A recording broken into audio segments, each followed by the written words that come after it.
Untuk informasi lebih lengkap dan berita-berita lainnya yang terkait, klik link di deskripsi di bawah ini. Dan jangan lupa juga subscribe channel YouTube kami. Pastikan Anda juga menginstal aplikasi CNBC Indonesia yang tersedia di App Store dan Play Store.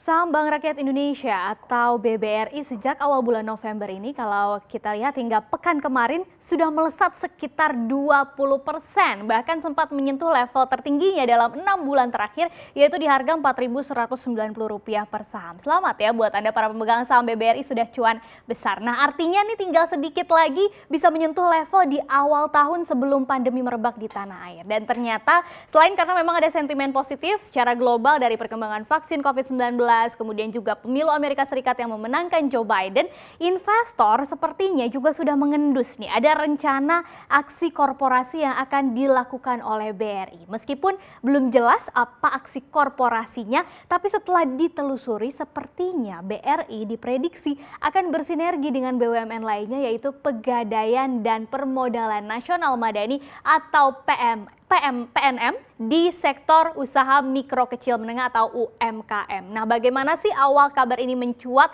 dan apa saja keuntungannya yang akan didapatkan dari kolaborasi 3 BUMN ini? Kita akan bahas bersama. Jadi awalnya jejak aksi korporasi dari BRI ini mulai tercium sebetulnya sejak akhir Oktober 2020 kemarin. Waktu itu BRI tiba-tiba mengumumkan ya di keterbukaan Bursa Efek Indonesia akan menunda publikasi laporan keuangan di kuartal ketiga 2020 karena memang sedang dalam proses audit. Nah, sesuai dengan regulasi, laporan keuangan yang sudah diaudit itu bisa dipublikasikan maksimal 3 bulan setelah tanggal tutup buku laporan. Artinya BRI memang diizinkan untuk rilis laporan keuangan yang sudah diaudit di kuartal ketiga sampai nanti Desember 2020. Tapi tanda tanya tentu muncul nih di benak para pelaku pasar karena laporan keuangan kuartalan itu tidak wajib diaudit, jadi tidak seperti laporan tahunan. Nah, kalau ada perusahaan atau emiten yang mengaudit laporan keuangan kuartalan, itu biasanya pertanda bahwa akan ada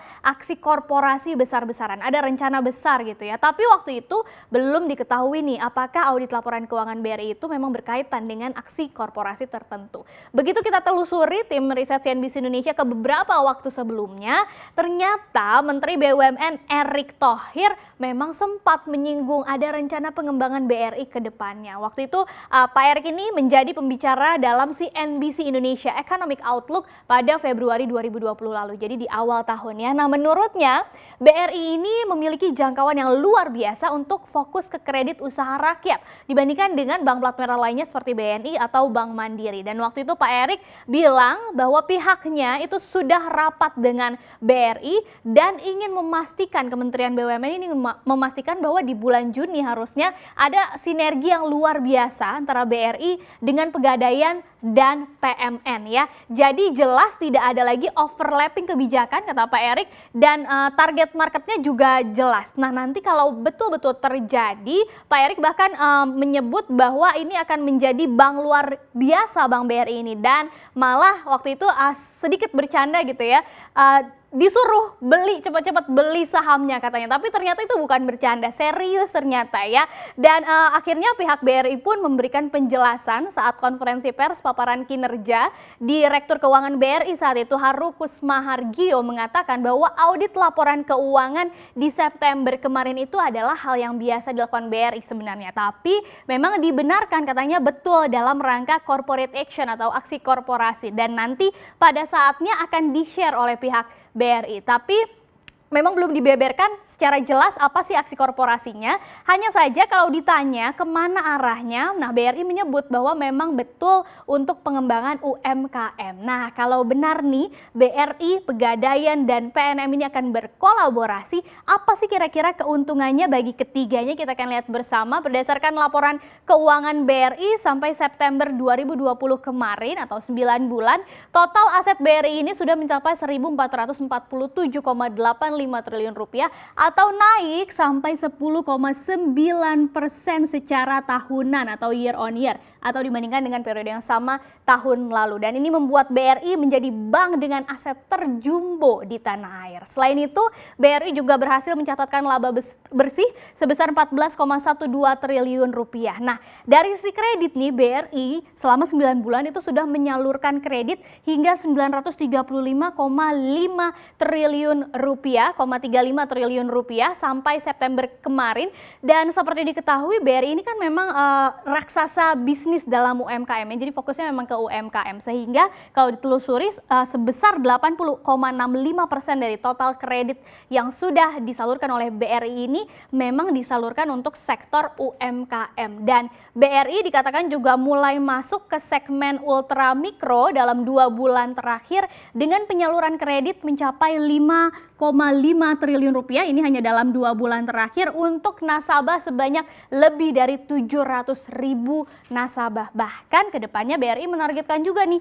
porsi UMKM tadi, kredit UMKM bisa naik sampai ke 85%. Nah, selama ini segmen usaha ultramikro yang unbankable atau memang belum tersentuh oleh bank itu belum banyak digarap oleh BRI. Padahal segmen ini pangsa pasarnya sangat besar, apalagi kalau segmennya menengah ke bawah ya, tapi hanya sedikit nih sekarang bank yang bermain di segmen ini. Nah, di perusahaan BUMN lainnya, segmen ini ternyata sudah lebih dulu digarap oleh perusahaan-perusahaan pembiayaan non-bank seperti 2 BUMN yang katanya mau bersinergi dengan BRI, yaitu Pegadaian dan PNM. Sehingga kalau BRI nanti betul-betul bersinergi dengan 2 perusahaan ini, otomatis keuntungan yang akan dapat BRI adalah ada dukungan ya, akan ada banyak dukungan, dan tujuan BRI tadi untuk menggarap atau merambah pasar ultra mikro bisa lebih mudah tercapai. Ini baru keuntungan yang didapatkan BRI. Bagaimana dengan Pegadaian dan PNM? Kita lihat dulu yang Pegadaian ya. Berdasarkan laporan keuangan Pegadaian hingga kuartal 3 2020,